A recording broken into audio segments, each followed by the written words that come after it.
U.S. President Donald Trump's envoy, Steve Witkoff, and Russian President Vladimir Putin met in Moscow on Friday to discuss the U.S. plan to end the war in Ukraine, with the Kremlin describing the three-hour meeting as constructive and very useful.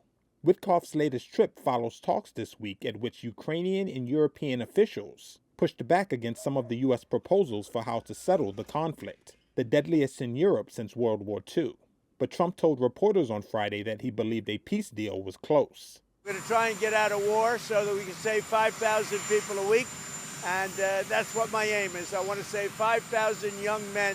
They happen to be mostly Ukrainian, Russian. That's a big honor if I can do it. I think we're pretty close.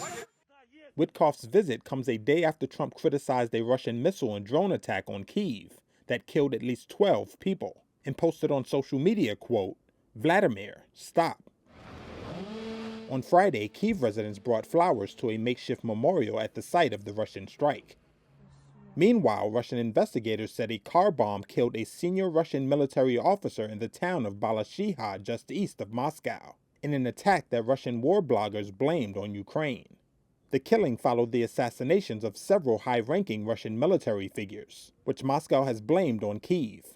Russia and Ukraine have not held direct talks since the early weeks of the war, which started in February 2022.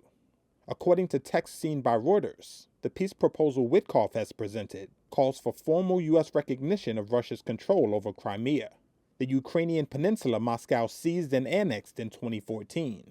Ukrainian President Volodymyr Zelensky said this week that recognizing Crimea as part of Russia would violate Ukraine's constitution.